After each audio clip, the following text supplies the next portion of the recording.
chiefs, county commissioners, assistant county commissioners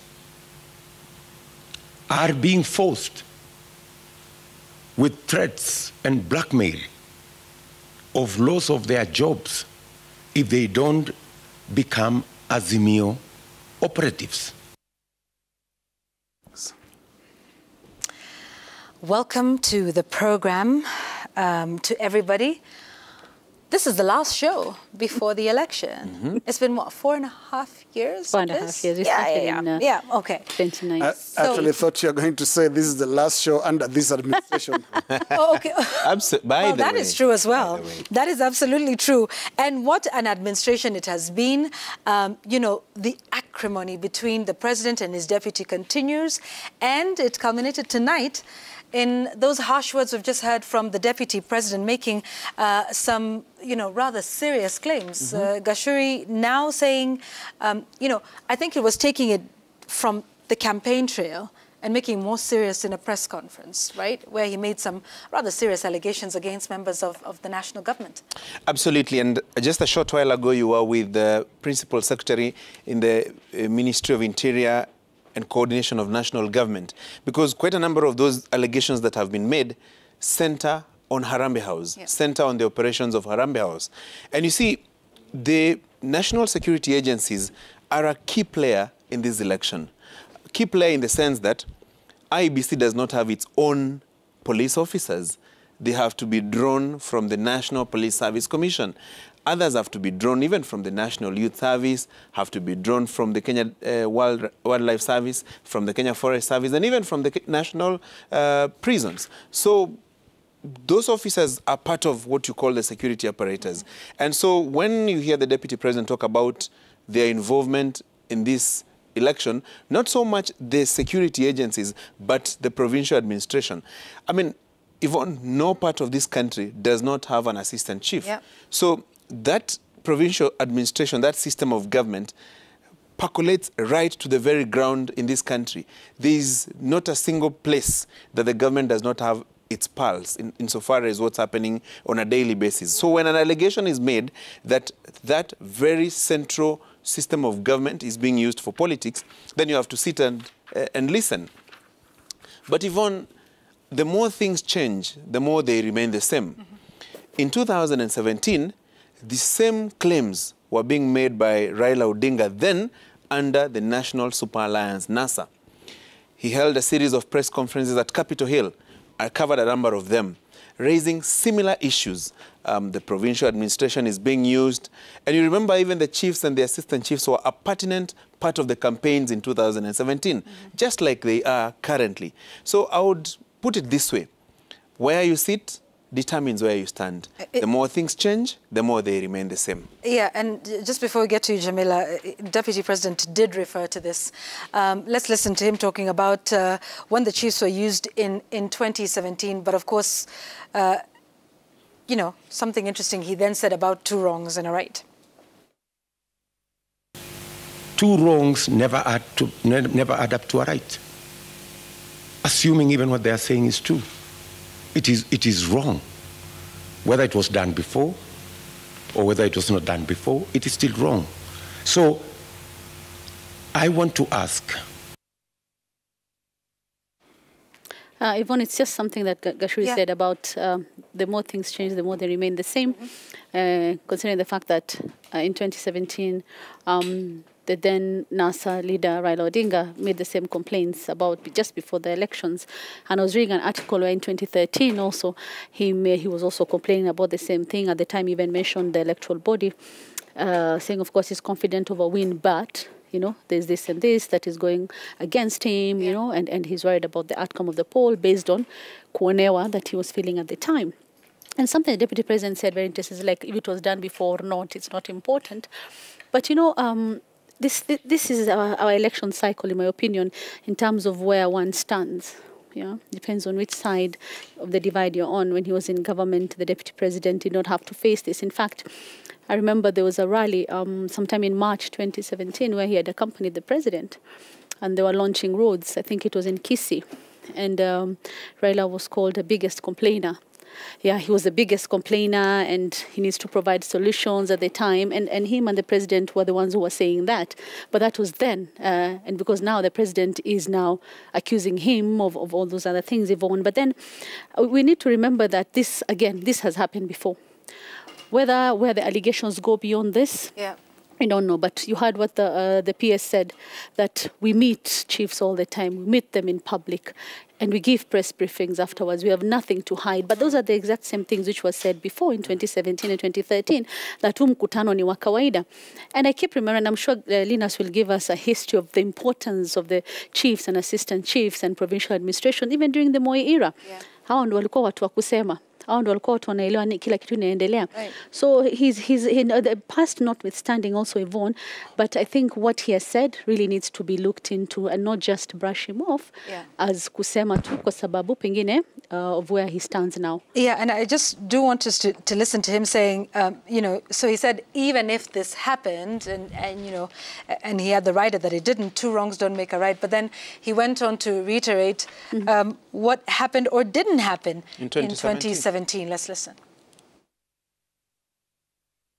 I heard some of them even say that what they are doing today is what they did in 2017. I want to tell them two things. I was part of the Jubilee campaign in 2017. We never engaged the chiefs or public officials in our campaigns. There was no chief like I see today on a campaign lorry campaigning for whatever side of the political divide. Linus. Well, it's an interesting statement by the Deputy President, and I think we can only say that there are things you can see when you're in government which you cannot see when you're outside government. And there are things you can see when you're outside government that you cannot see when you are in government. There is one fact about the way we've done politics for the last maybe 4 elections. Things have always remained the same. I think we've sat here on this gang and also questioned how far, for example, the role of the state, the role of Harambee House in campaigns and all that. But here is one thing that the political players need to realize, and I think the Deputy President is undergoing that realization right now, that the shoe can actually be on the other foot. And that is what we are witnessing today. Of course, it's not true when the Deputy President says that chiefs were not used in 2017. It's not true. In fact, he is on record defending the ones now he would describe today as his tormentors for just being overzealous with the use of state power and state resources when it comes to pushing political agenda. We remember very well the Wachana na Matiang'i quote. This is the same Deputy President. He was in a higher table that day. He was not the victim. The others were victims. It's really a conversation we should have as a country in terms of where do we draw the line when it comes to the role of the state in elections, the role of chiefs. Because for him to suggest that chiefs were not used in 2017, the fact is even chiefs were at play in 2013. They were at play in 2007. Because the tradition has been you are part of the government and you defend the government of the day. And the government of the day is sometimes the government is the party that is fighting for re-election. I think for this, we can only say there's something they say that, oh, right there, look at that, for example. If we were to go to the record of that moment, Deputy President and Fred Matiang'i, the CS for Interior, who do not see eye to eye right now, but in 2007, they were comrades. In 2017. 2017, they were comrades at arms, and almost literally, because 2017 was an ugly year politically for the country. This is the year that the government was particularly overzealous in dealing with demonstrators. This is the year Baby Pendo was killed. This was the year that was it Mutiso, the boy that was killed in Pipeline Estate. This is the year that the child called Mura was killed in Babadogo area. Very overzealous use of force, every bit of which was defended very strongly and very vocally by Deputy President William Ruto. So if it talks of two wrongs, these are the wrongs, and indeed it is time to address it and say, how should the state engage in times of elections? In fact, you know, the wider conversation, like you say, about the state's involvement, but how we should conduct ourselves during, you know, an electioneering period. What is acceptable and what isn't? We've had the debate about, for instance, cabinet secretaries and, you know, their involvement in this, and we've had them defend themselves, and we've had them say, well, it wasn't a problem when we were doing this in 2017 and it was on the other side. Why is it a problem today? And these are some of the fundamental issues that we must address, because if we don't, then, you know, like we said, you know, politically where you stand depends on where you sit, and then it's just, you know, same script. I actually think it's a case of same script, different cast, or same cast. Oh, same cast, because it is the same people who are just, I guess, you know, playing different roles, I suppose. And this is the idea about, you know, state and overreach, if there is such a thing, in terms of even spending resources, deploying, you know, other resources. And these are some of the fundamental questions that we need to solve in our politics, or else in 2032, 2027, we'll be having the exact same conversations. But then again, you know, you never know whether there will be a handshake 1 or 2 years from now, and then people who have been, you know, really bitter enemies and rivals right now will now be on the same side, and now, you know, the script will I guess, apply depending on which side of the divide you are. You know what changes, Yvonne? Yeah. Interests. Yeah. Only interests change. Yeah. Because the players are the same. I mean, how do you explain, for example, today's sentiments? Raila Odinga, the Azimio la Umoja presidential candidate, was in Kisumu, and he defended the chiefs. Yeah. He defended the provincial administration, defended defended Matiang'i and the team. And actually, the soundbite is ready. It will be played shortly. I mean, he defended the provincial administration and actually told off the deputy president for claiming that the provincial administration is being used in campaigns. The same spot he was in 2017 is the exact spot where the deputy president is. The only thing they have changed is the positioning. Yeah. The one who was on this side has now moved to this side. Yeah. The one who was on this side has moved to the other side. And bottom line, in my opinion, goes to confirm there is a role that the provincial administration plays in elections.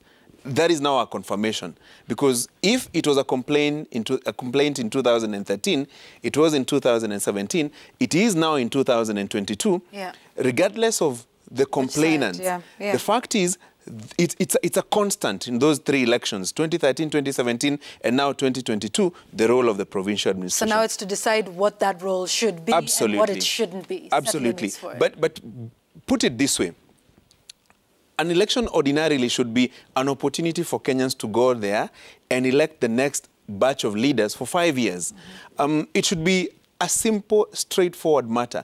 But because of the nature of our politics, you know, taking power, and that part of that power is state security and state machinery power. Right. And that is why those who are currently exercising it will want to use it in their advantage in the upcoming election. The same way it was used in 2013 and 2017. The only challenge is, which side of that power are you?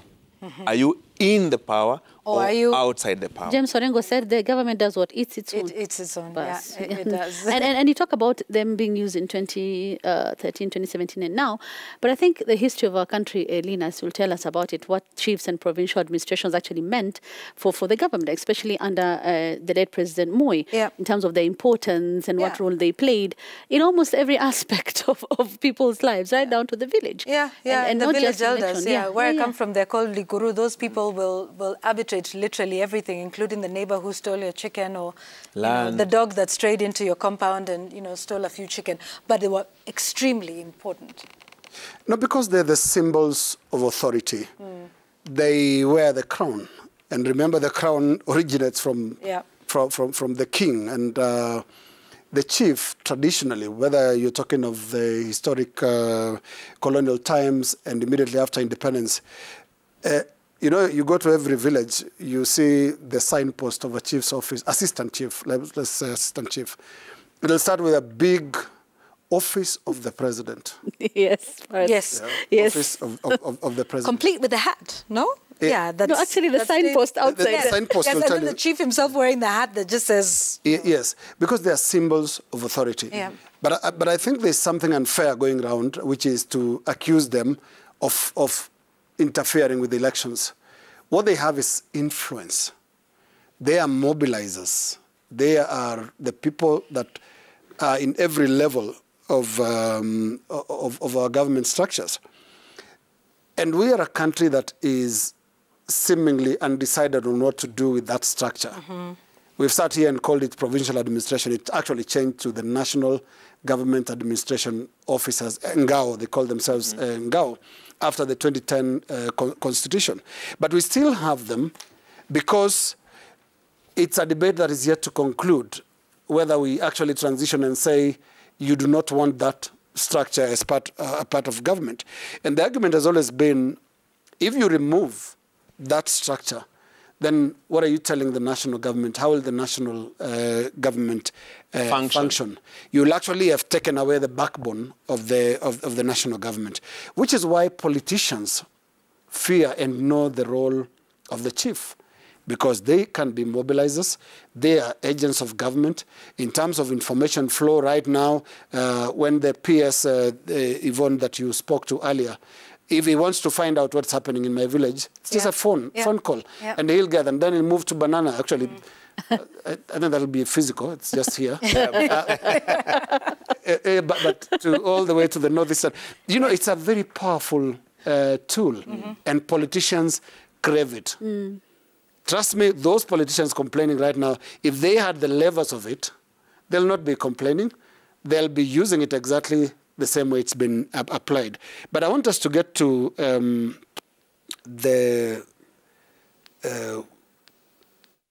center issue here, which is a claim being made by DP, and I think we should just listen to the direct accusation to the Rift Valley RC and county commissioners, who he claims are part of a scheme to scuttle the election. Let's listen. And that is why we are calling on every state agency and our friends in the international community to speak to this matter, because it is a matter of concern. The regional commissioner, Maalim Mohammed of Rift Valley, the county commissioners, Samson Ojuang of Trans Nzoia and Stephen Kihara of Uasin Gishu, and Erastus Mbui of Nakuru are part of this scheme. That is the very serious allegation, which he has not given specifics of, that there is a plan to disrupt the election and suppress voter turnout in parts of Rift Valley. And he accuses, he names the PCs, sorry, the RCs, regional. This hangover is all over, including... I see you. It's right here on the desk itself. We don't have the provincial administration anymore, but we may actually have the provincial administration still. There you go. And he makes this accusation, and it's a very serious accusation, but falls short of specifics. But it's in line with what we've seen in the last 1 week or so, since President Uhuru Kenyatta visited Nakuru and had a meeting, reportedly held a meeting at night with whatever time it was, with some of the leaders from that region. That served actually to poison further the relations between the president and the deputy president. And it'll be naturally expected, because this is the deputy president's political base and stronghold. But now you have a president who is taking the war to him in his doorstep. That is likely to bring about the kind of reaction we are seeing from the DP. Yeah, yeah. And on that, I think we've taken a trip from today back in time to history and the importance of the National Government Administrative Officers. Formerly known as provincial administration. Let's take a break. When we come back, we're taking a look at the campaign trail. Oh my gosh, you know, what's happening? Just 2 days to go for campaigns, Friday, Saturday, but where have they been? Why are they going there? And where are they headed? And why, when we return, this is NewsGap.